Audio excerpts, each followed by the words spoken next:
there! I'm Emily. And I'm Kayla. And we just want to talk movies. And today, we're talking about book to movie adaptations. Some of my favorite films, some of my least favorite films. Yes. We are huge book nerds. Mm-hmm. We read all the time, many books. I love books. We love book all day. Yes. And books turning into movies can be really exciting and really amazing, and can also be very disappointing. Yes. Because the mind palace makes up the best images because it's your own mind. So when you see it transferred to screen, sometimes it doesn't always work the best. So we're going to be going over some of the ones we've watched, the ones that stand out the most in our... Mm-hmm. I think, are we only going to go over ones that, like, we've read the books, too? Yeah. Okay, so Dune is out of the picture because, sorry, unfortunately, I haven't gotten around to that one. Yeah. Do we have news? I don't think I have much news. Cricket sound effect. Yeah. I could talk about the Star Wars drama for days, but it's kind of pointless because... I don't know the Star Wars drama, tell me. Well, they scrapped the release date for the Rey movie. It's supposedly coming in 2026. Mm-hmm. Which I wasn't surprised. I'm like, they are not finishing the movie by then. And they knew they weren't.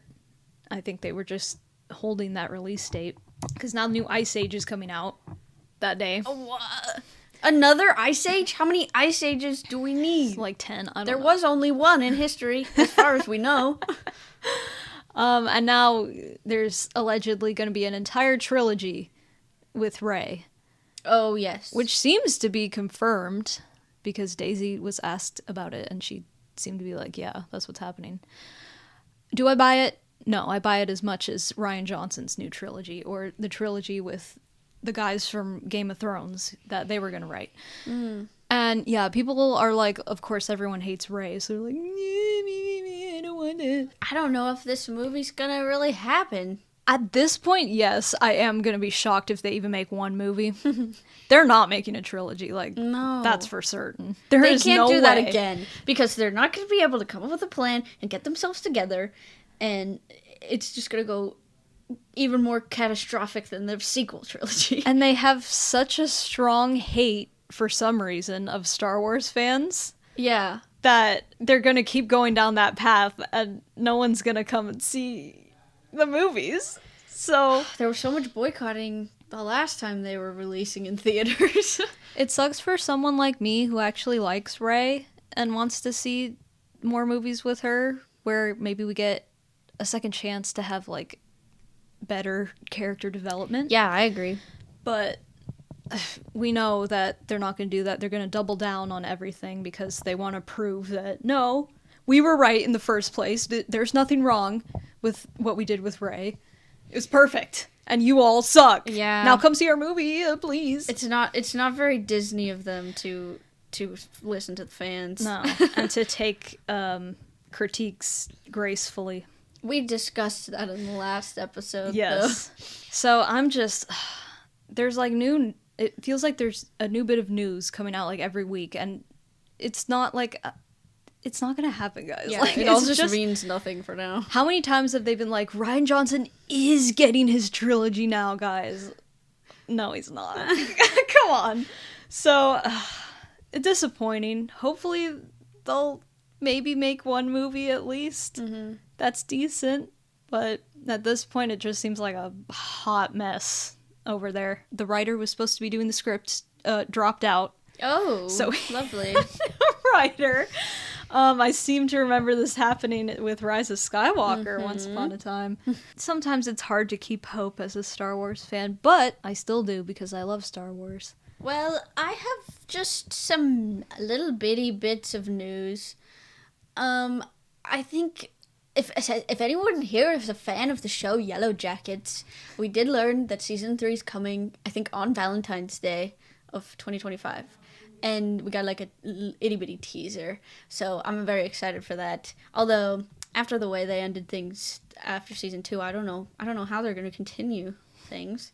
Anyway, also we got an update about Enola Holmes 3. Speaking of book to movie adaptations, they just said that it's going forward for sure at Netflix, and they're going to go for a darker tone, similar to the tone change of Harry Potter and the Prisoner of Azkaban.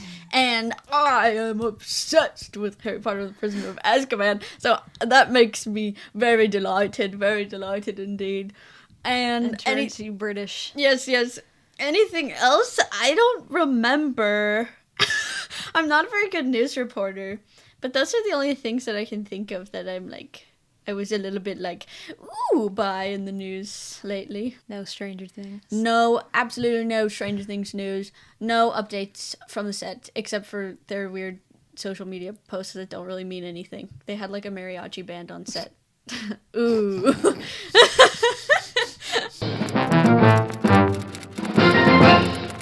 Let's move on. Getting into the topic at hand. Book to movie adaptations. Where should we start? Well, The first ones that we saw as children? we could. Harry Potter. I feel like it all starts with Harry Potter for me. It starts with Roald Dahl. Oh, but did we even watch any of the movies? Willy Wonka and the Chocolate Factory. Oh, I'm sorry, I forgot. Oh my god. Never mind. It does not start with Harry Potter. It starts with Roald Dahl. And then Charlie and the Dahl. However, I did not read the book before I watched Charlie and the Chocolate Factory or Willy Wonka and the Chocolate Factory. Ooh. Did you? Yes. We got it from the library, and it was so fun. Every summer, we'd go and get Roald Dahl books from the library and read them. George's Marvelous Medicine. That's my favorite. The best. The BFG. I do love the BFG, too. Witches. The Witches is probably my favorite, actually. That's a one? movie that I haven't seen. Oh. I haven't seen either of the movie adaptations that they did. I was scared of the old one when I watched it. The old one looks scary. It's very traumatizing. Mm-hmm. The book is yeah. It's Roald Dahl. He likes to like mutilate kids. Yeah, they're very odd. They're very odd books that I don't think would be well received today. I think they're marketed wrong. Yeah. They need to be like spooky. Yeah, like Goosebumps. Yeah. But their market is like, it's a fairy tale. Yeah, they're kind of like grim fairy tale. Yeah. But anywho. Oh, and of course, Charlie and the Great Glass Elevator. I remember you liked that one. And Fantastic Mr. Fox. That was a good one. Did you watch that movie? I did not watch the movie. I didn't read or watch. I just remember one of the earliest fart jokes I read about was in the BFG when, like, the bubbles in the soda were going down. So he farted instead of burped. So we have Willy Wonka and the Chocolate Factory and Charlie and the Chocolate Factory. Mm-hmm. Which one do you like better? I could never decide. Me either. Because the original is just iconic. I think I prefer Gene Wilder's Willy Wonka, but like movie as a whole, I can't really say. Yeah. Oh, Matilda. I don't think I ever read Matilda. I don't think I did either. Which I should. But what most people don't like Charlie and the Chocolate Factory, the movie with Johnny Depp. Mm-hmm. It's so similar to the book though. Like, yeah, literally it's exactly what the book is. So I thought that was really interesting. I don't think most people who watched it read the book. Oh. Yeah, well, They're just like, this sucks. I'm like, but you don't understand, like, it's literally the book. Except for the whole ending. I don't think that was in the book. The stuff where he, like... Lollipops. Oh, yeah. That was kind of an odd ad. I think that was just because they got Christopher Lee. Like, we don't know where to put him. It was a Tim Burton movie. He had to add all his favorites. But that's why, like, just the bizarreness of everything, how everything looks. I think the tone is cool. It's perfect. But the original is just too iconic.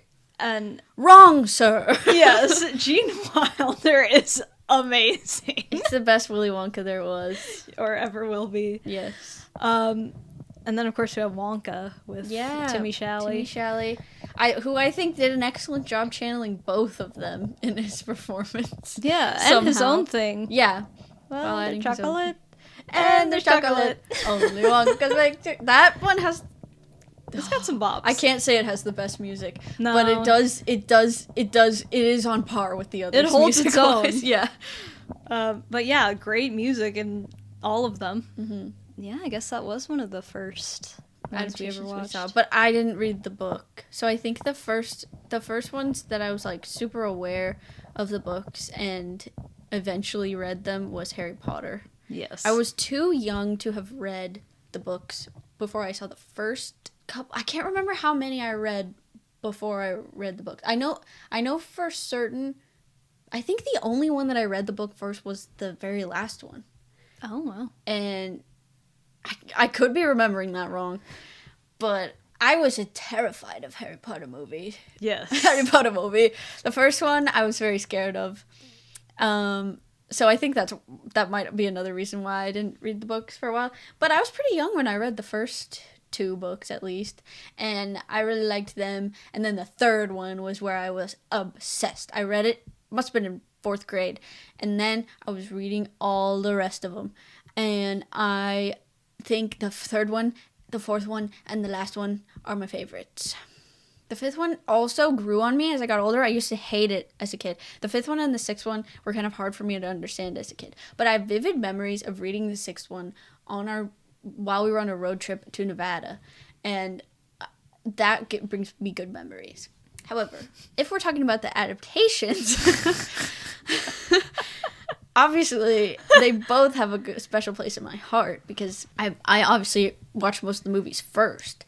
And it's just a cozy feeling, and I think they got the vibes. These vibes were matched to a T. Yep. The sets, the just the whimsy, the music, the lighting. It's so cozy until it's not supposed to be anymore, and it's just a perfect progression. And all the actors are great. I think it's actually quite impressive that they were able to keep all of the main actors the same throughout all the movies, except Dumbledore, obviously. But that's they couldn't really do anything about that. I love all of them. I would say that the 6th one is not a great adaptation of the book because the 6th book is actually, it's my least favorite book, but it's also way better than the movie. Dang. I think that the Harry Potter movies are an example of probably the best as far as a series, like putting the most effort into making them good. Yeah. And like the books, what everyone liked about the books. Even if they didn't add everything, I think just the vibes of it were enough to... Yeah. They were literally the books come alive. Yeah, and it just amazes me. I don't think that you could, like, if someone tried to do that today, they'd probably stop after the 2nd or 3rd one and give up. Well, yeah, what we were talking about, it's different nowadays. And with streaming and making an investment in things, people aren't as likely to invest in a super long franchise anymore. No. Unless it's Marvel, Star Wars, even Star Wars. People want everything, like, right now. That too. And this was, like, literally we saw the 3 kids grow up on screen playing the same characters in feature-length movies, not a show. Which is I think it's very special. You don't see that very often.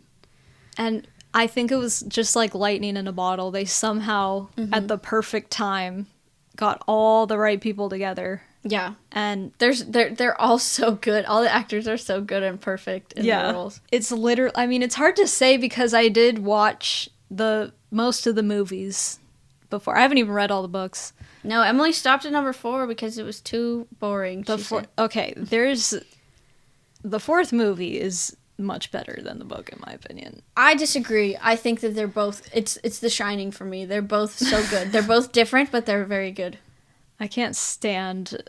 I just love in the 4th one how much the world is opened up, and that's when you start seeing Tom Riddle's backstory, which they greatly expand upon in the 6th book, and like practically none of that is in the movie, which is a reason why the 6th movie is frustrating for me. And also the Harry and Ginny stuff. Harry and Ginny are so good in the books. I don't know what the heck they did to Ginny in the movies. Yeah, that was one thing. They did not care about Ginny. They were so good in the books. Even, like, from the beginning, like, in the second one, she's way more of a, like, character that you root for. Like, she's the crux of the second one, and you don't really know anything about her in the movies. She's just Ron's little sister. Yeah. And she's young, so you care about her, obviously. But she's, like, a good character in the books. Yeah. So there are things that, like, obviously are rushed in the movies, and they cut out Peeves, which a lot of people are peeved about. I don't really care. Peeves is kind of annoying to me. I don't care about the ghosts, I'm sorry. And we could talk about the issues of, I mean, who the books are written by. So that obviously bleeds from the book into the movie. The one Asian character's name is Cho Chang. I feel like there's some issues. They're older. Yes. And they're written by J.K. Rowling. So we all know it's just a little crazy. But I think I really appreciate what Daniel Radcliffe says, which is that both the movies and the books, like, provided spaces for people who felt different, and they're like, oh, there's a school called Hogwarts where all the kids who are different in the Muggle world go, and it's like a space for all the special kids. So you can look at it that way still. I feel like I still do, while still acknowledging that there's issues there. But yeah, the movies I will always go back and watch at Christmas. And Halloween. Yes, we have them on DVD, so we're not giving J.K. Rowling any more money by streaming them. People always have to put that disclaimer when they do, like, commentaries now. They're like, I didn't pay for this. I'm like, listen, if you want to do, like, you'd have to do that with every single movie ever. That's true. Do you know how many movies the Weinsteins are involved with? Exactly. So, like, you can't worry about it too much, but every single thing that you pay for is going towards something awful. Just so you know. But anywho. But I will say, the concept of them making a TV show out of Harry Potter greatly frustrates me. Those Fantastic Beasts movies aren't good. Oh, yeah, we didn't even talk about those. I haven't read the Fantastic Beasts book. No, I don't want to. I haven't read the Cursed Child book either. Don't really want to. I still own it. I never read it because a friend told me it was really bad. And then I started it and it was pretty bad. I don't know why I haven't gotten rid of it. With the show, there's no way they can recreate that cast again, the vibe. Also, it shouldn't be a show. No. I don't see it lasting for more than, like, 2 or 3 seasons. Yeah. And also, why do we need to give J.K. Rowling more money? Really? There's no... Doesn't she live in a castle? She does. So, that was our first huge... franchise, book-to-movie adaptation franchise. Then, we jumped right into Dystopia. Hunger Games. Yeah. Hunger Games. Hunger Games. Also, top tier movie adaptations of each and every one of the books. Except, I don't know why they split Mockingjay into 2 parts. It really didn't. That was trash. Okay, listen. Mockingjay Part 2 is good. Like, yes. I feel like it would have been so good if they just made it one movie. They could have, like, the entire plot of Mockingjay Part 1 could have been condensed to, like, half an hour. Yeah, agreed. So, yes, we got into the teen dystopia. I read the first book after I had watched the movies, but the other 2 I read before, I'm pretty sure. Which, your favorite is Catching Fire, right? Yes. Catching Fire is movie and book. A great movie. I think it's the best movie for sure. I don't think that's arguable. The first one, I actually find the first one really good because I find it. Is it directed No, it's not directed by a woman. That's Twilight. But the first one is similar to Twilight in the fact that it's like a lot more indie and like gritty than handheld. Yeah, and a lot of people don't like that. It is at times too shaky in the Hunger Games. Yes. But I like that vibe better, I feel like, because it makes it feel like it's something that you're not really supposed to be watching. And it's like Texas Chainsaw Massacre. Yeah, which is like, it's how you should be feeling. Whereas the other ones feel more like spectacles. Hollywood. Yeah, and that's like kind of negates the whole point of the story.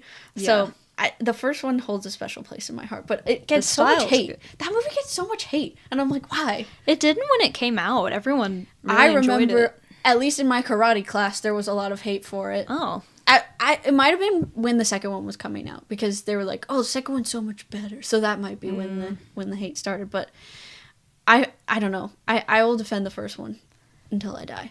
I will also defend the Mockingjay book until I die, because a lot of people don't like that one either. I don't like it. I understand why you would never want to read it, because it's really depressing, but it's so good. And like, I read it, I reread the whole series last year, or was it earlier this year? I think it was last year. I think it was last year. But we all know what has been going on during the past year in the world, and it's just so topical. It was like crazy reading it again, how much more I got out of it, like knowing all the things that were happening in the world. I was like, geez, she like literally predicted the future, but also she was telling the story, because there was also stuff happening in the Middle East when she was writing it, so it's just always happening, and it's so real. Kind of like The Handmaid's Tale. Definitely. Which I think that's why that got so big as well. Rereading The Handmaid's Tale now is also even more topical than it was. Yep. It's crazy. I love dystopian for that reason. That's what dystopian should be. I feel like The Handmaid's Tale and The Hunger Games are great examples of that. Now, Divergent was made... I think that was one of the first follow-ups to the series. And of course, like, as soon as we all saw the trailer, oh my god, I want to read that book. Yeah. Watch this movie. It was purely made as a cash grab after The Hunger Games. There really wasn't a purpose to it, an underlying purpose. Not that I can point out, at least. Although I am, like, kind of jealous, bitter, that the author apparently wrote the entire first book on her Christmas vacation from college, and it became a international phenomenon. I'm like, I will say the first book is really good. Like, it's entertaining. The first book a lot. And you can start to see some of the world building, like, you can see that there's potential in the world building, but then it just kind of goes nowhere in the long run of the series. Yeah. I also want to say, before we move on from The Hunger Games, it's another top tier cast. Josh Hutcherson, Jennifer Lawrence. That's also what I think made it work so well and made people latch onto it, is because the actors are so likable. Yes. They have a lot Woody of charisma. Harrelson's in it. Lenny Kravitz is in it. Such, like, great characters, too. Yes. Like, memorable characters. Yes. Side characters, main characters. And this is a love triangle that I felt worked. They often don't, but I felt this love triangle truly worked. And there was stakes, high stakes, and fried potatoes, and I was on the edge of my seat. And I hate Gail. Another thing I will do is I will be on the Gale hate train until the end of the line, and then I will keep riding it. Yes. Until it crashes. And I think their story is just such a good representation of, like, who Katniss wants to be after all of this has happened. Does she want peace, or does she want to just harbor this anger and hurt for the rest of her life? Yep. It's so powerful. That's why I love the last one so much, because that's where you really go into that more.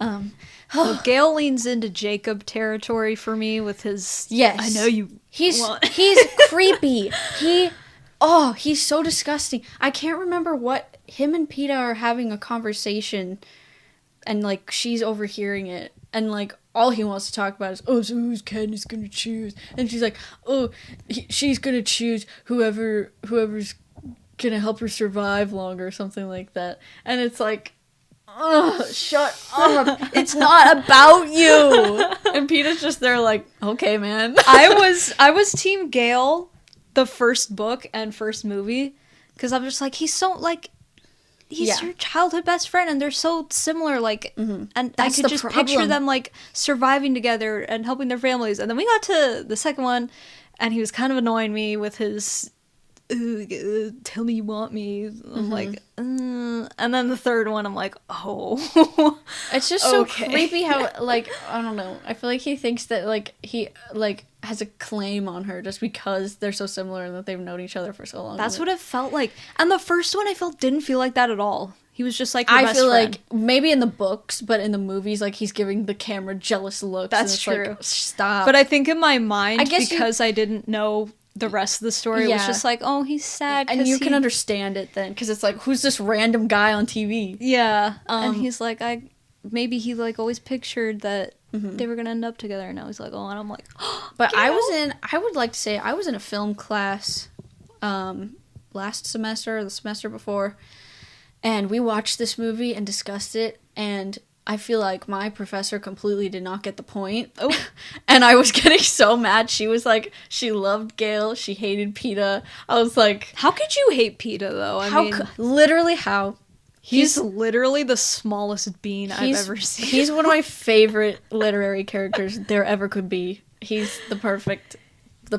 He's the amazing. perfect. And another thing, I think why the dystopian movies took off so well is because we had a powerful female lead in these type of action, and it's sci-fi. like a young female kid. She's just a teenagers, and usually you don't really see that teenage girls. It's like the Joan of Arc, and we don't see that in movies a lot. So I think that really was something new. It's like, oh, this is kind of cool, and she's the one who's the protector, the warrior. Yep. And the damsel in distress is the boyfriend. Yeah, I love that. I love that that trope. But it's also very deeply based in like Roman mythology and Roman history, which I love. It's another thing why rewatching it I appreciate it so much more now that I know more about that history.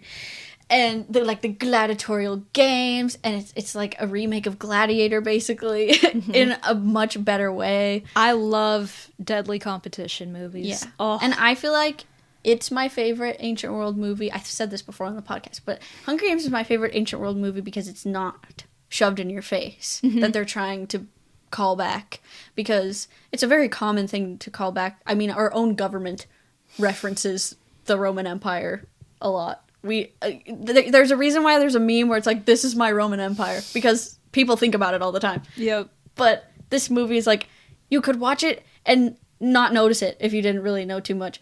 But then if you do notice it, you're like, all the subtle ways that they harken back to it, it's like, oh, it's so good. And and we never moved on. We never learned from history. Bread and circuses could take a note or two. Yeah, I feel like Megalopolis could have been a lot better if they were more subtle about it. Yep. But Divergent, I think, what's weird about that is it feels like you don't need anything beyond the first book or movie. Because you can just assume they got out and then they're fine. They're going off to find the world beyond. And then they don't do that in the second one? Yeah, she has to go back. They stay. Just to open a box. It becomes Hellraiser. Yeah, we all know the dumpster fire. So what happened with these is it was a very short time span where these kinds of movies were just huge. You had The Maze Runner as well. Huge deal. I never read those books, but the books are really good. The Maze Runner books. Yeah, that's another thing I could talk about. I didn't like that it was a guy that was the main No, character. I understand. I felt the same way. When I was young, I'm like, oh. And I hated that, like, at the time, like, Teresa as the main girl was like, trash. Yeah, she was like, it didn't give me someone to be like, oh, that's me. No, but those movies were good. It's like, we watched that in my sophomore year of high school. We were reading Lord of the Flies, and my teacher couldn't find like the actual adaptation to show us, so she just put on The Maze Runner, and I was like, yep, accurate. Yeah, so we had and there's a ton. The Fifth Wave was not a great book and a really bad movie. The Giver, that was one. Giver. But that book was written way earlier. Yeah, a while ago, so that was interesting. The Host. The Host Was one. I Am Number 4. Never watched that. I don't know if that one was a book. Ender's Game. Oh, yeah. Never read that. For like a second. The Mortal Instruments. Well, that's not dystopian. Well, like but it was same in that vibes, era. though. Like, literally, the cover looks like Divergent. Oh, dang. Do I have to talk about the Mortal Instruments? So, it was such... literally only like 4 years. Honestly, I think 2012. when did Hunger Games come out? 2012. Yeah, 13, 14, like 15 or 16. Yeah, and then like 15 is when all of a sudden no one wanted to so see we them. had like Hunger Games, the last one split into 2 parts. Mm-hmm. People were really annoyed with that. Justifiable. And I think that was really the point where they were like, these are kind of all the same. Yeah. And they're getting a bit old. And then you had the Divergent catastrophe. That was really sad. Fifth Wave everyone hated. Mm-hmm. That one didn't even get a second movie. Yeah. Maze Runner barely slid into the finish. Yes, and I think that actually all of those movies are actually pretty good. Maze Runner, yeah. Yeah. And because like they all did of not split the last movie into 2 parts, thank God. Yeah. I think they were just like, we gotta get this out. Yeah, because I'm guaranteed if it had come out earlier, it would have been 2 parts. But at that point, people were like, yeah. all right, scrap that. We're just gonna make this one. Yep. And same with Divergent. They were trying to split the last one to 2. And then by the time, Ascendant came out, no one went to see it. And they're like, well... Did you say Descendant? Ascendant. It's Allegiant. Oh, Allegiant. I mean, honestly... No, Allegiant. And then Ascendant was supposed to be part 2. That was supposed to be the last one? That's what it was. I didn't even know that. Ascendant was going to be part 2. And then it was just going to be a TV movie. And then eventually they cut it. Oh, bad. Very bad movie. We saw it in theaters. Yes. And it's mind-boggling, some of storytelling. But here's effects. what I'll say. The reason I started to just not be interested in Descendants, now I'm saying it, and dystopian anymore, was because I read The Fifth Wave, and I read the last book in the Fifth Wave trilogy, and I read Allegiant, and both of them, the main girl character dies, and I'm like, I don't need this. At least Katniss got a happy-ish ending. Yeah. I think that's a stupid trope. I understand it, because I mean in Gladiator he dies at the end. So like it makes sense. But when you have like a female lead, and then the only way, that's like a common trope, is like the only way for her to save the day is for her to sacrifice something, like her powers, or she dies. I'm like, I'm tired. It's tired. Like it's Ellen tired. Ripley in Alien 3. Yes. Yeah, that's true. I was mad about that too. It does follow the Joan of Arc story. It does. So like I understand why it's there, but for me as a young girl reading the books, I was like not interested. Not impressed, not interested.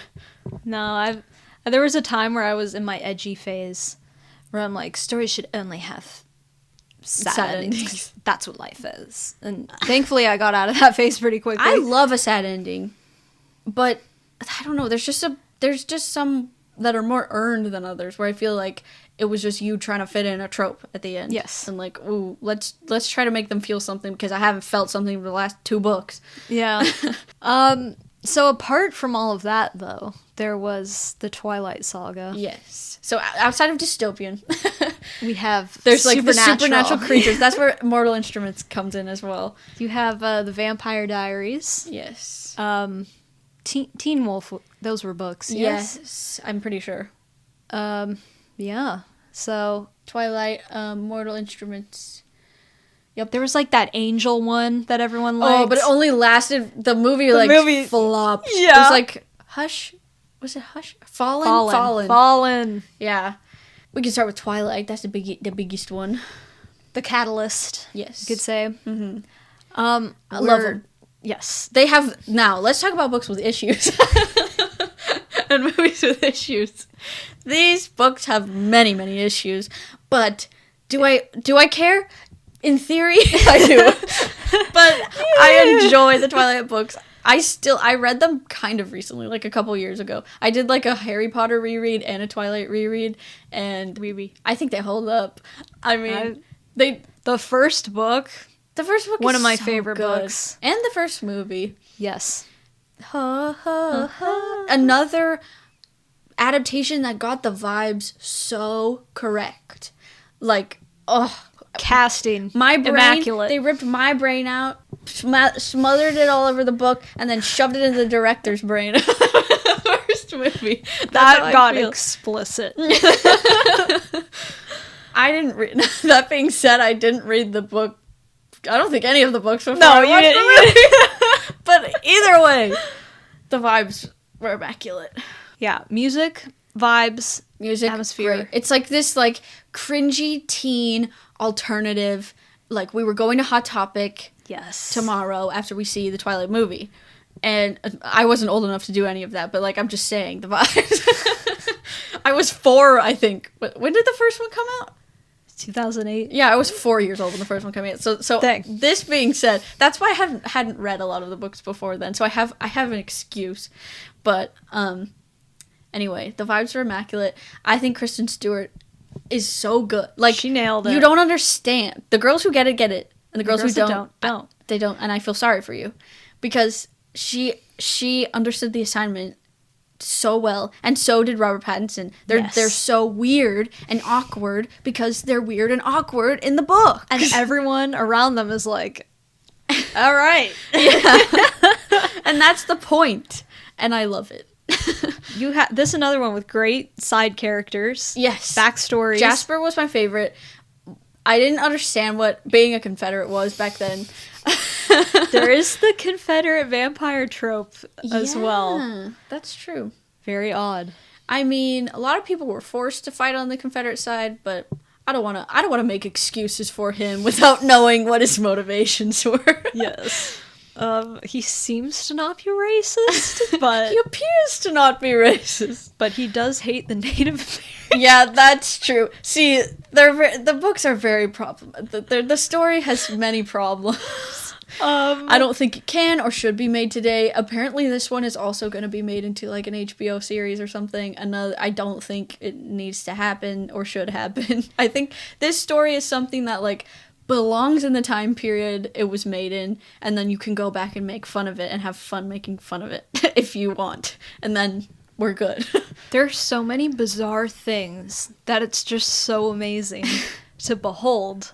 Like Jacob falling in love with an infant literally born less than an hour earlier before he sees her. And the imprinting concept is even worse in the book. There's another wolf guy who falls in love with a 2-year-old, and it's I don't think I need to explain why that's weird. There's some interesting vibes with the male characters a lot of the times. And it was written by a Mormon woman. Yes.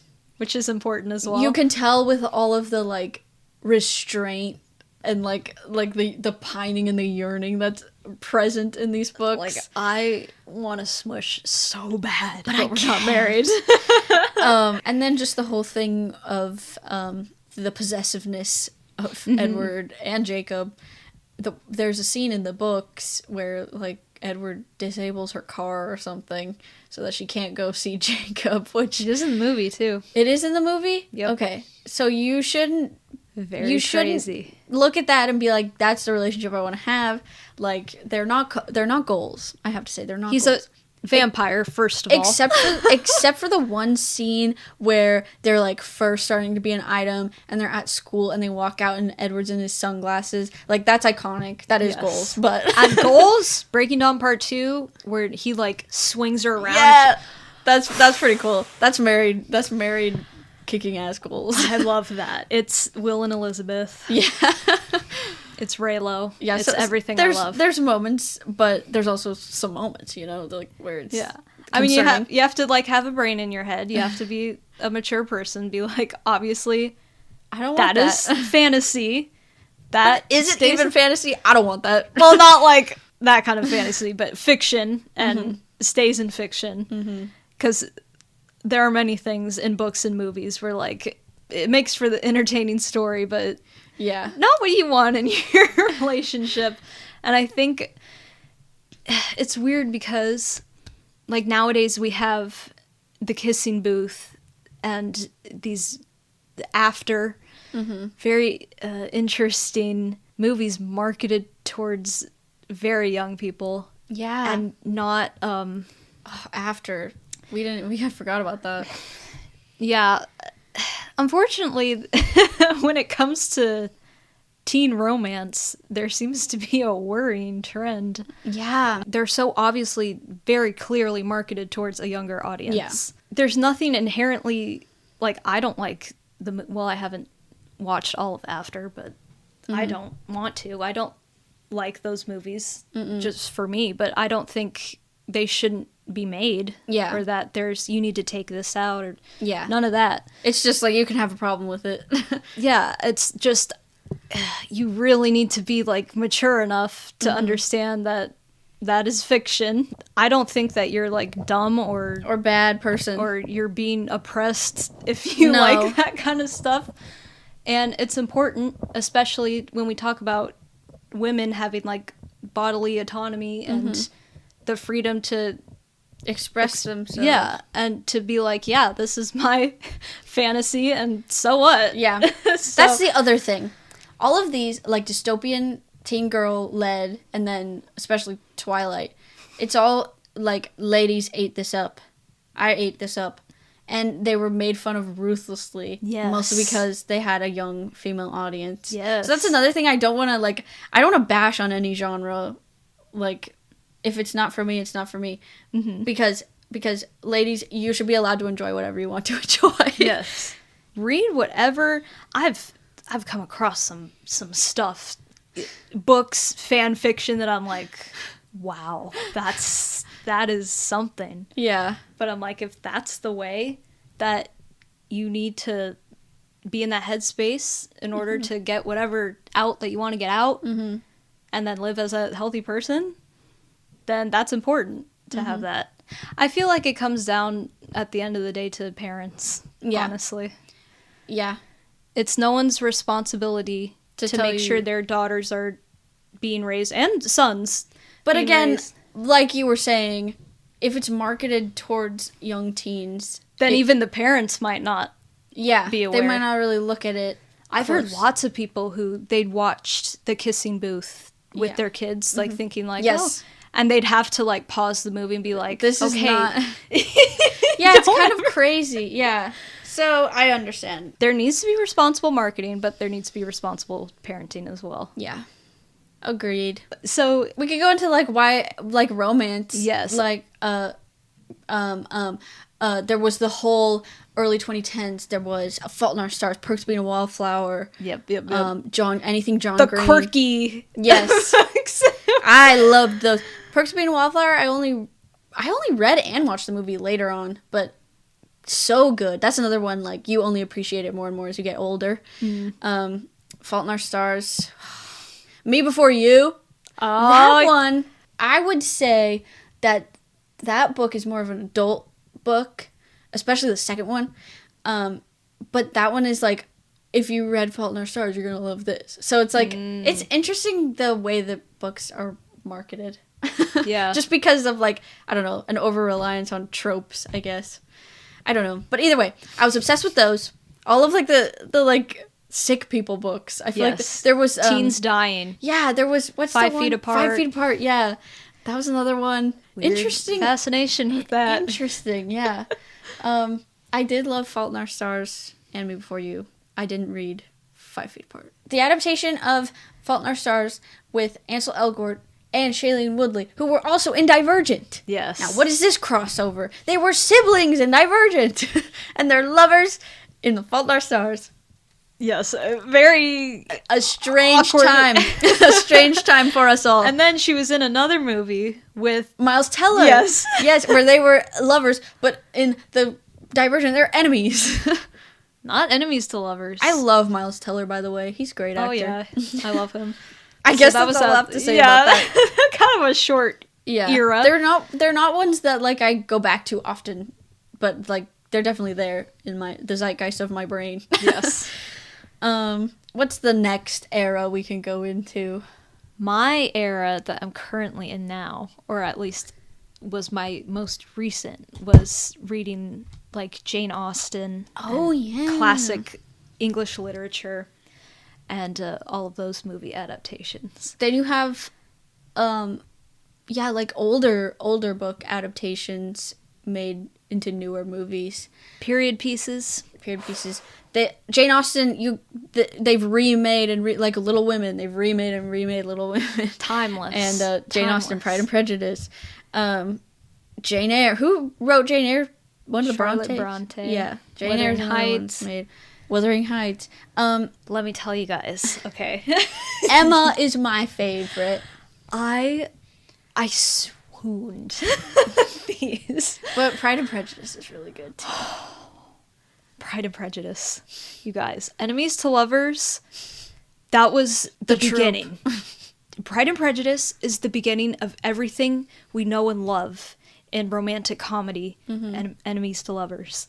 It's so true. It's the original blueprint. Yes. And it's funny, a lot of her books, like Emma, you could say that's a blueprint for like the high school. Well, Clueless is an adaptation of Emma. Stuff like that. You could say that Persuasion is kind of the blueprint for second chance romance, which is a big thing as well. She literally just every book was like... She just created something amazing. Yeah. It's insane. I have watched every single adaptation that's available of Pride and Prejudice. Loved every single one. TV shows, movies, all of that. The book... I read the book. I actually read all of her other books first. This is the last one I read. And I saved the best for last because, oh my god, swooning even more. Where do we get our obsession with tall, dark-haired, grumpy men? Mr. Darcy. From this book. Yes. Jane Austen was like, I know what all of you sluts are going to like. She was the original, like, girly in her room writing fan fiction escapism. Yes. Like, I love it. Oh, I love Jane Austen. Like, even, I don't love all the books or all the adaptations, but just, like, being in that world. Yeah, the vibes. Once again, vibes. Where it's literally so silly, and just, like, all of the tension and the problems are, like... trivial when you look at it from far away, but it doesn't matter because it's so fun and it's so cute and romantic. And Regency romance is just one of the best. I love it so much. I am getting into the Brontes next. I did read Wuthering Heights, which it's a good book that I think people misunderstand. Yeah, I think that's what I mean when I talk about like dark romance, because there's some dark romance that's dark romance and that's good, and there's some things that are marketed as dark romance where it's just about an abusive relationship. People, yeah. Verity by Colleen Hoover, or not Verity, November 9 by Colleen Hoover. I don't know if that's marketed as a dark romance, but if it is, it's not a romance at all. It's marketed as a I think romance. That's the point I was trying to make. Where and because of Book Talk, we can only really talk about books now, at least on Book Talk with the short form content, in terms of those tropes. So you really simplify it when it's a book that is that complicated. And Wuthering Heights, you could say, is the beginning of that. Exactly. And After is very much based on Wuthering Heights. And it marketed as, like, the sweetest, most greatest romance. I'm like, Wuthering Heights is the blueprint? It's crazy. The book very clearly is about awful people and how horrible they are. Yeah. And how just detrimental they are to each other. Yes. Every single person is horrible. And that's why it's not for me. I don't like to read about everyone who's literally trash. But I understood. I'm like, okay, that's what the story is about. She wasn't trying to make it like, isn't it so romantic? Heathcliff has been turned into Mr. Darcy. And he is not Mr. Darcy one bit. No. I've seen one adaptation of that movie. He's no Mr. Darcy. No. But people, like, when they think about the classic, he's not even Mr. Rochester from Jane Eyre. Mr. Rochester would, like, kick the crap out of this guy. You know, and the Brontes, it's definitely darker than Jane Austen. Yeah, Jane Eyre, I feel like that's like a gothic, darker romance. And it's not, like, obviously when you look at it through a modern lens. Well, yeah. I think through a modern lens, the fact that he keeps his wife trapped in the attic is interesting. But is because at the time, Yeah, exactly. mental asylums. Exactly. No, he didn't want her in there. But yeah, there's crazy stuff in Jane Eyre. But at the end of the day, there's a mutual respect between the two main characters. It's not... Yes, agreed. Yeah.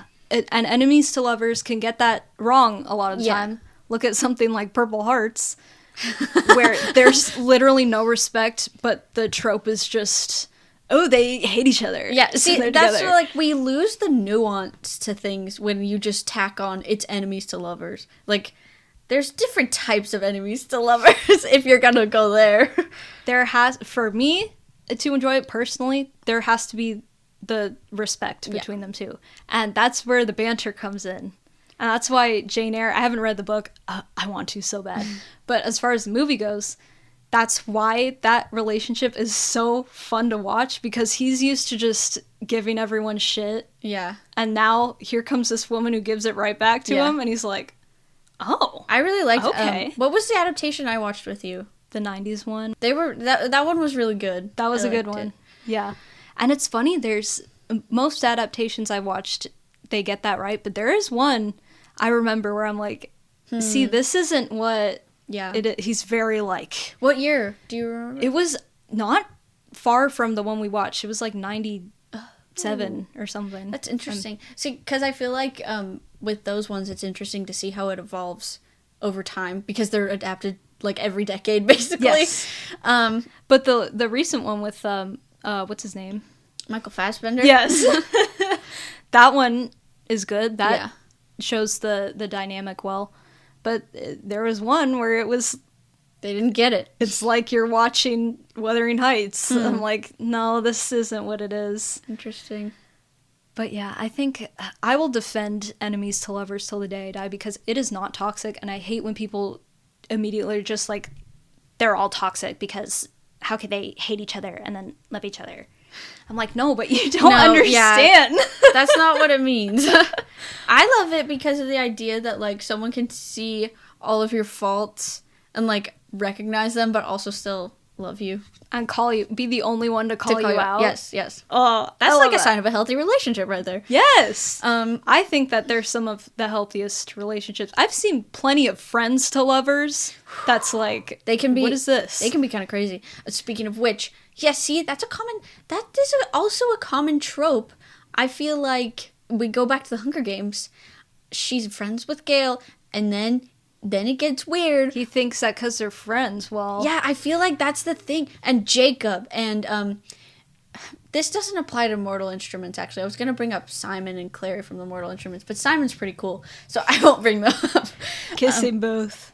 Kissing both, for sure. Yeah, like, the male friend... The male friend has, like, a claim on her, which is weird. And, like, how dare she even consider being with anyone else, even when there's no established... romantic relationship. Yeah. That pisses me off. And I hate that people just ignore that. Happens a lot in real life, too. Yeah, that's true. It's kind of realistic. But it can happen with enemies to lovers, too. Yeah. But I hate when people just paint the whole trope like that. I'm like, oh my god, no, you don't get it. Mm-mm. Sorry. Anyway, we have to talk more about movie to book adaptations. I was talking about... That's true. I haven't read Jane Eyre, so I kind of cheated, but I had to talk about it. Let's talk about another enemies to lovers called Red, White, Royal Blue. I knew you were going to go into this next. Okay.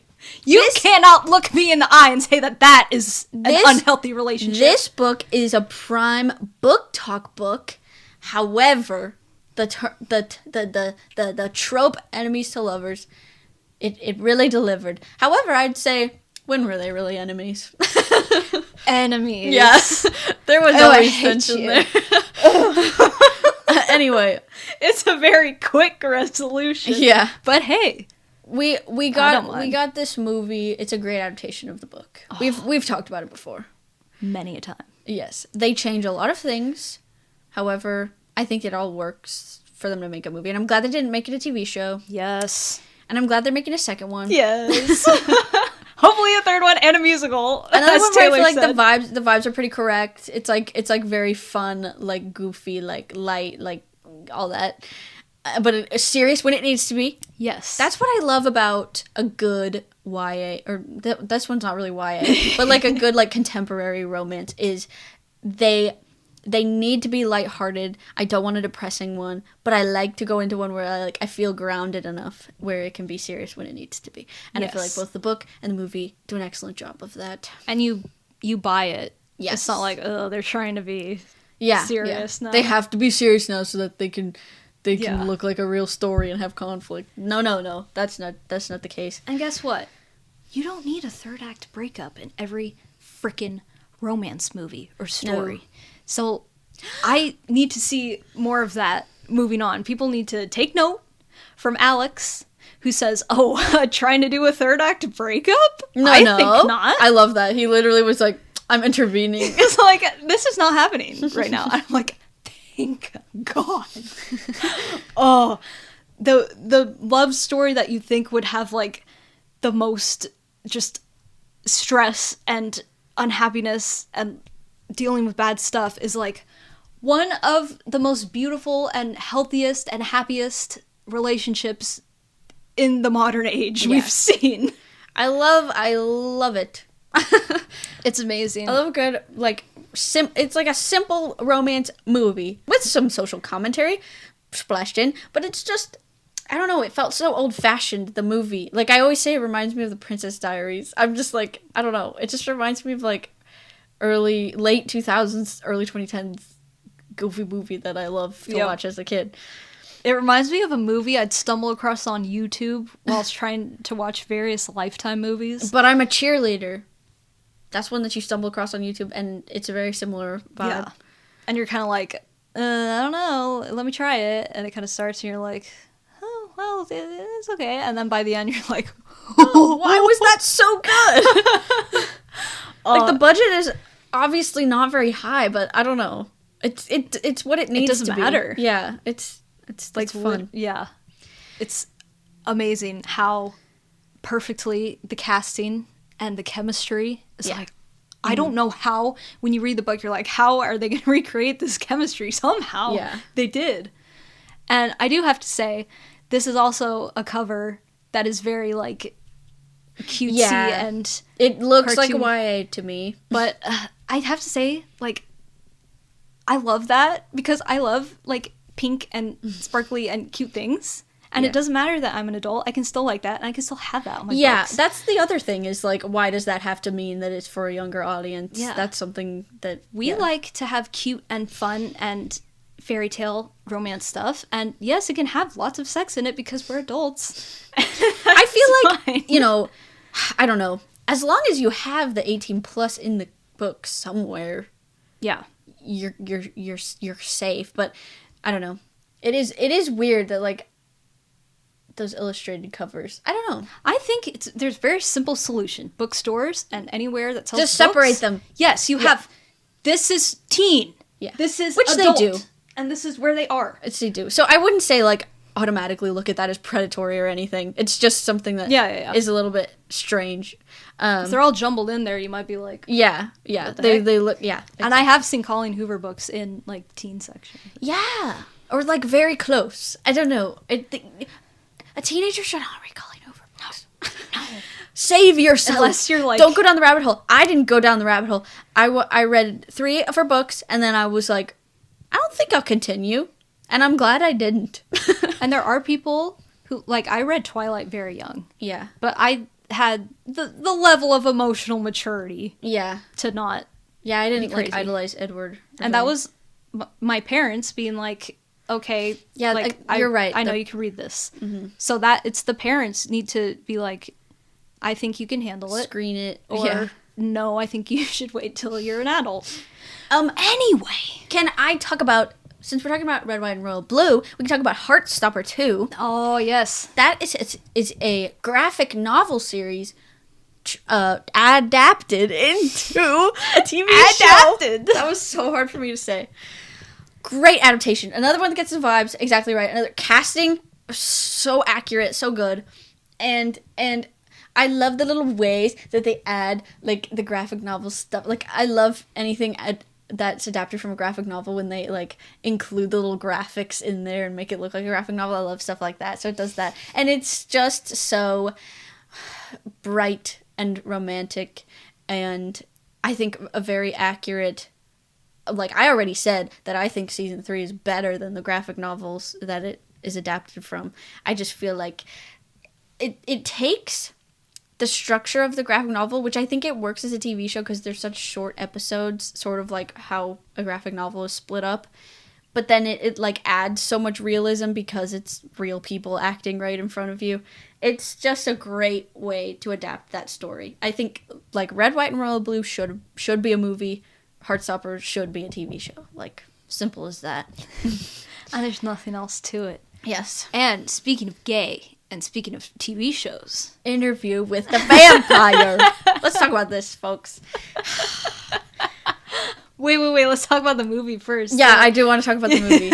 Why would you cast Brad Pitt as Louis de Pontelac? Why would you do it? And Tom Cruise. Why would you cast Tom Cruise as Lestat de Leonco? I know they were like the sex symbols of the time. But... I do think that it is kind of funny how like they were both like very attractive, sort of like manly men in the media, and then they're both in like this homoerotic movie. I do love that. Pretty openly. I mean, it's pretty, yeah. Brad Pitt and Antonio Banderas almost kiss. Yeah. Like, their lips are practically touching. There's nobody's gonna watch that and be like, this is roommates. Straight. Yeah. But I do feel like there are some interesting changes that they made in the movie to make it more straight. One being palatable. Yes, to palatable. Yes. The general audience. One being, I mean, a lot of the like subtext and pining is just in the writing, so it would be hard to adapt visually while still being like not on the nose like the TV show is at times.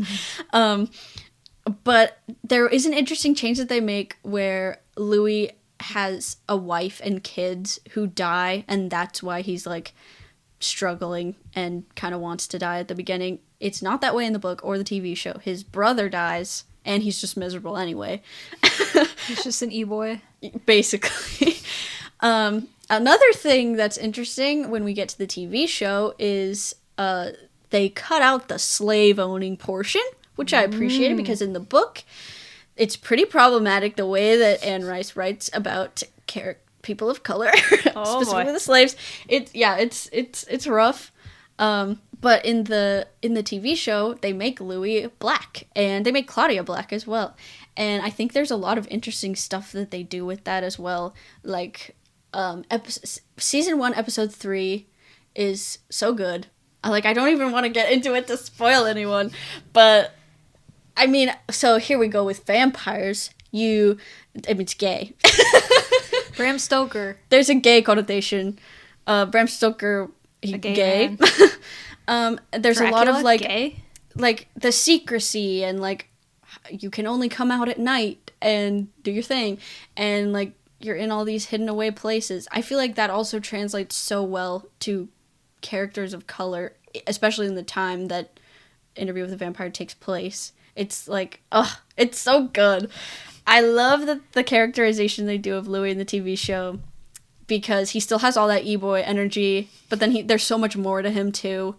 And then just Lestat. I mean, I could go on and on. Lestat. He's my favorite. And the Vampire Lestat I'm reading right now, which is the sequel to Interview with the Vampire, I'm so excited for them to adapt that into the TV show, because that one's straight up gay. Like gay like, up. Like, yeah. I'm like, how did she get away with this?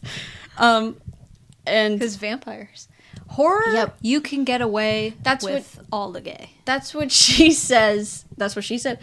That's what I read like an excerpt from an interview with her where she's like, I feel like with monsters and horror, you can explore every like complicated feeling that the human experience entails, and that includes like complicated relationships and gender roles. There's even like there's a character, like the way that I interpret it, they're transgender in the book, and I feel like they're definitely going to lean into that more in the TV show, which I'm excited for.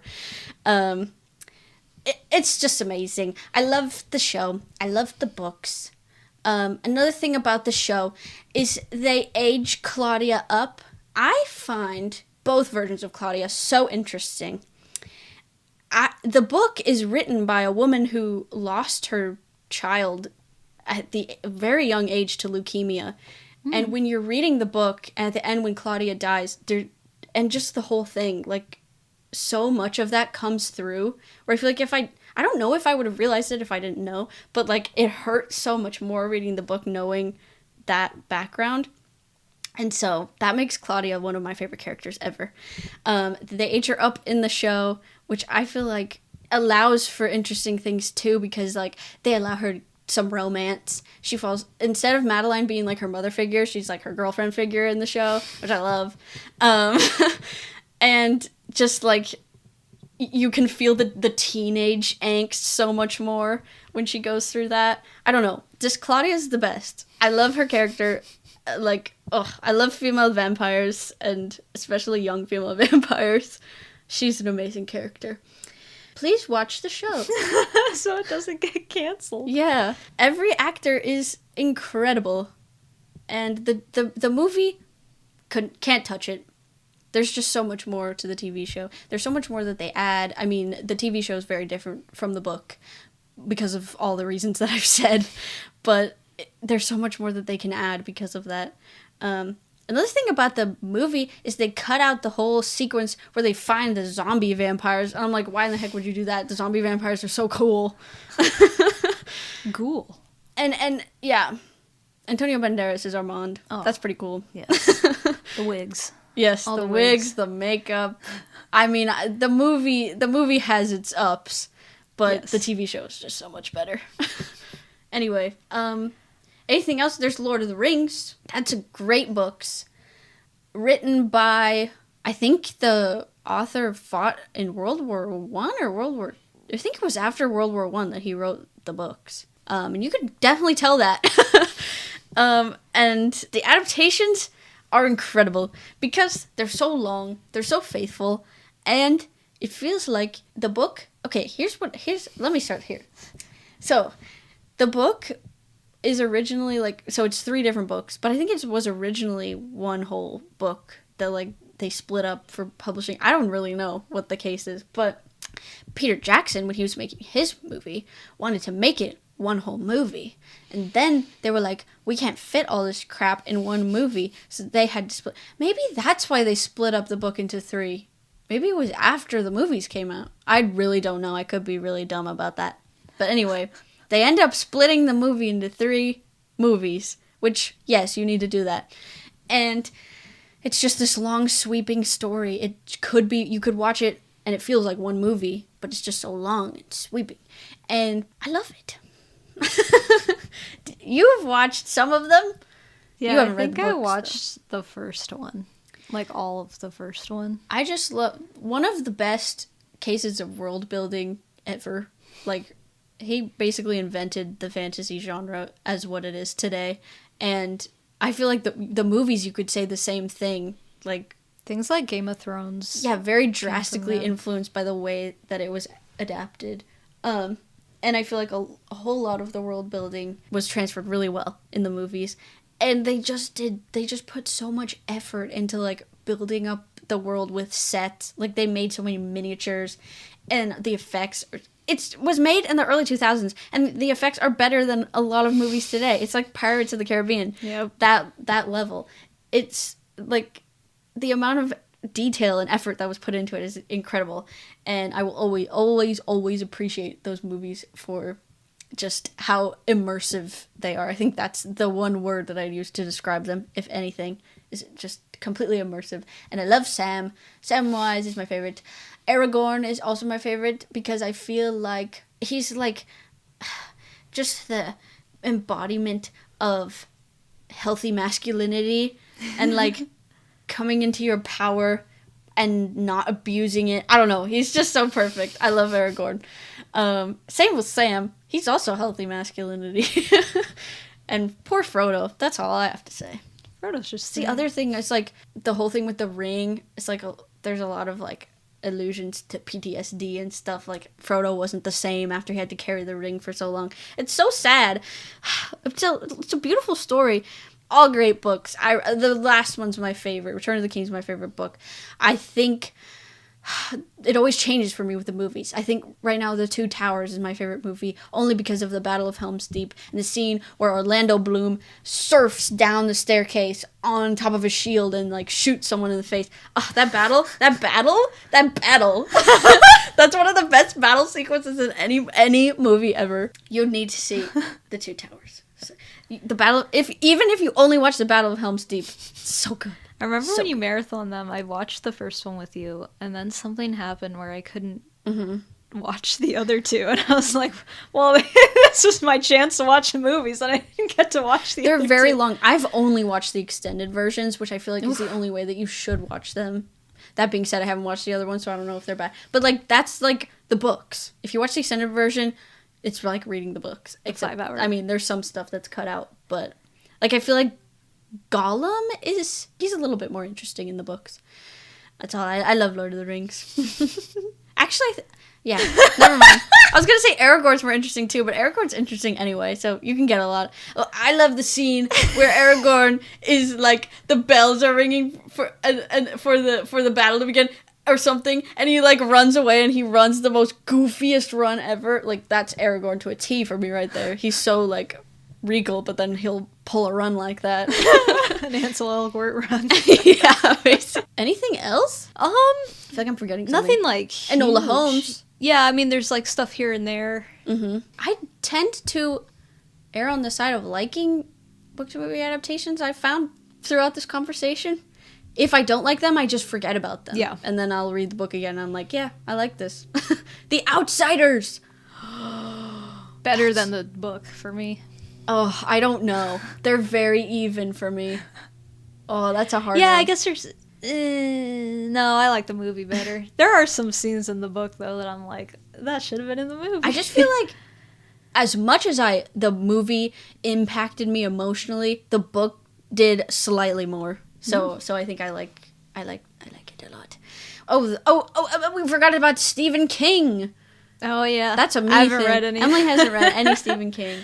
I haven't heard good things. I love a few Stephen King books. I love Misery. I love The Shining. I like Shawshank Redemption. That's like a novella. I like The Body. That's another one. Another short story rather than a book. But controversial opinion, I think that It is a way better movie. Carrie is a way better movie. What else is a way better movie? Those ones are the big ones. It is an awful book. I'm sorry. I don't like it. It's not for me. It's not for me, love. I really enjoy... I feel like if you want to get into reading horror, definitely start with Stephen King because it... he writes in so many different areas that, like... I mean, you could see all the movies that are adapted from his stuff. They're iconic, and they're all very different. Well, not all of them, but a lot of them are very different. A lot of them start with C. A lot of the... Oh, yeah, Christine. A lot of them are about... I love the, like, small town, young friends vibes that a lot of them have. Like The Outsiders. Exactly. Stand By Me. That's a great movie. And a great adaptation of the story. Because it's so short, it's basically just the book. And all the actors are excellent. The chemistry is really good. Chemistry is really good. It's like the Stranger Things blueprint, and you know how I feel about Stranger Things. Stranger Things definitely has... I feel like that Stranger Things is 90% Stephen King. Yeah, which is why I had to get into it, and I've enjoyed myself so far. I think It is the only one that I'm like, I hate with a passion. Why? Like, there's some stuff in there that was like, this did not have to be in here. It just got way too weird. I tend to not love the way that he writes women, but there are some books where he writes them really well. So I'm like, I don't know, maybe he was just having a weird year. Because Gerald's Game, I feel like the main character's written extremely well. That was an interesting movie. I really like the way that, I mean, The Shining is one of my favorite books. I really like the way that the mom is written in that one. But it is more about the father and the son, but I still think that she wasn't offensive. Like, Beverly is one of the worst written females, worst written women in a book I've ever read. What about Carrie? I don't know. I'd have to read it again. And I don't mean to offend anyone who is like a super fan of Stephen King. I get it. Trust me. But yeah, I remember liking movie Carrie more. Well, Sissy Spacek. So. Yeah, she's incredible. I think that's all the big ones. I think so. I probably left a few out, but this is a very long conversation. Yes. So there's so many part books with two. adaptations. They're rampant right now because I mean movies are all pretty much adaptations, sequels, remakes.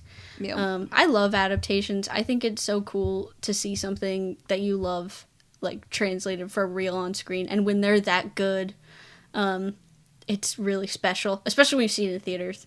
Again, movie theaters, important. Yes. What's your favorite book to movie adaptation ever? Oh gosh. You can give top 2 or 3 if you need to. Okay, well, Red, White, and Royal Blue has to be up there.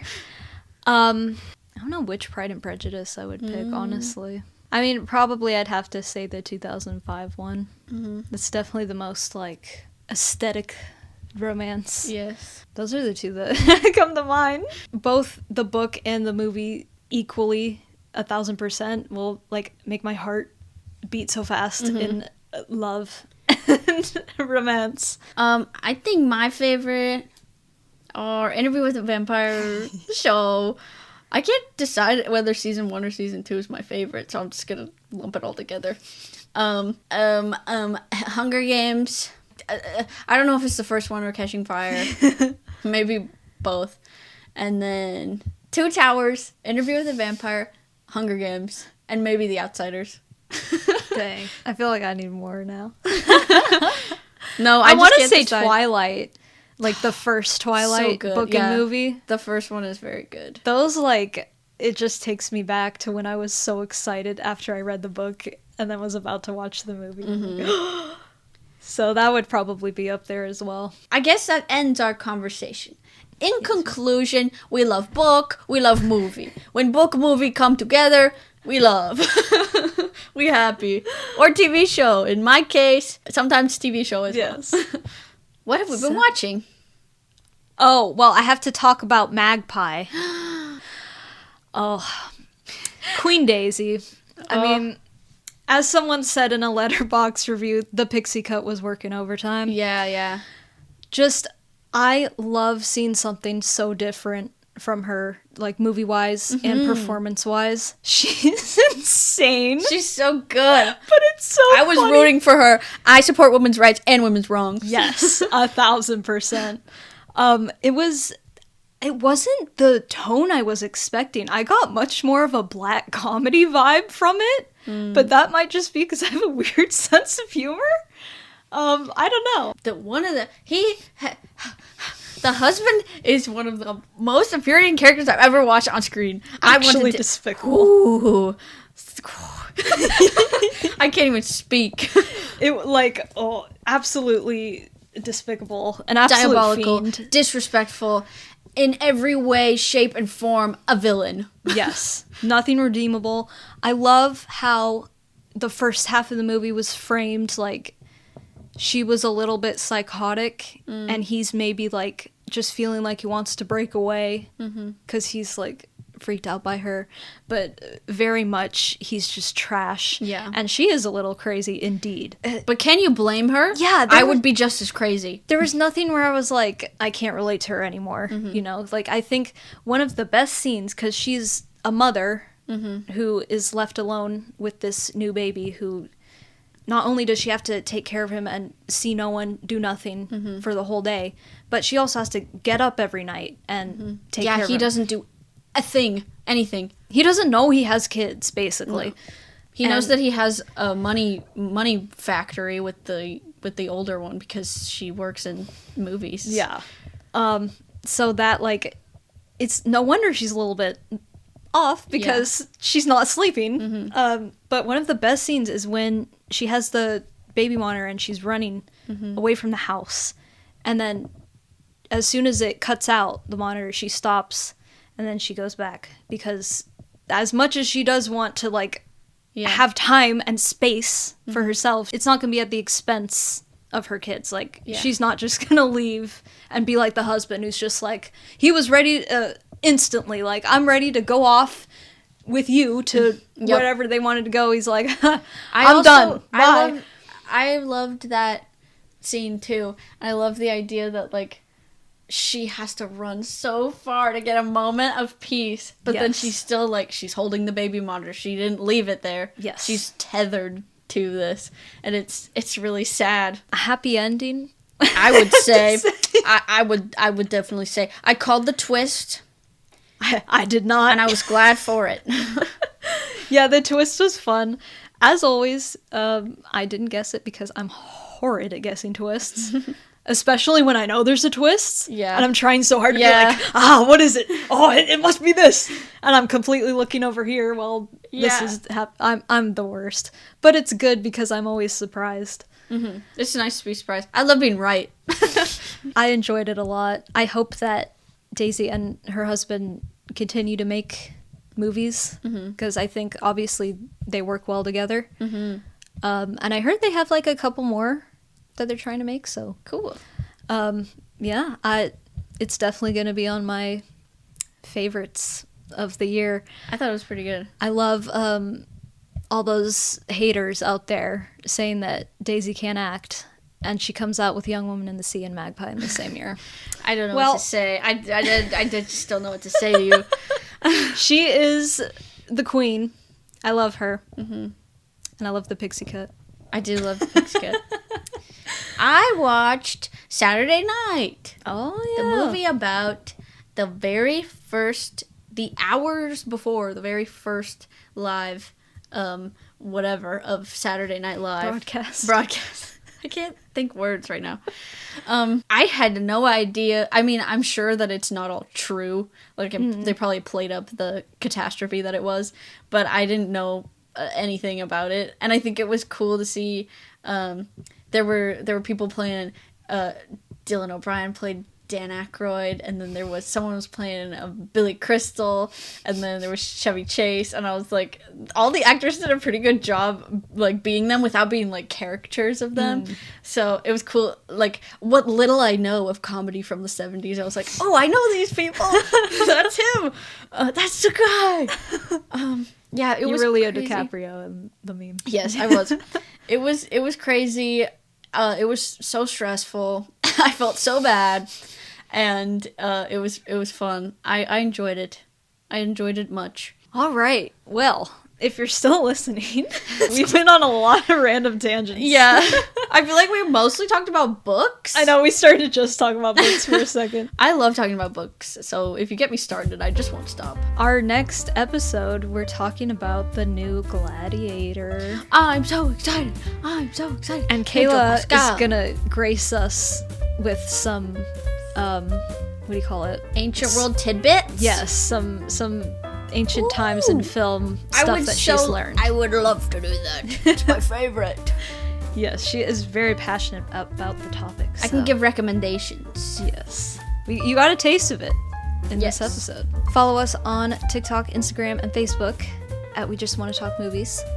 Subscribe to our YouTube channel or wherever you get your podcasts to keep up with every new episode. And that's all for this episode. And we'll catch you on the flick side.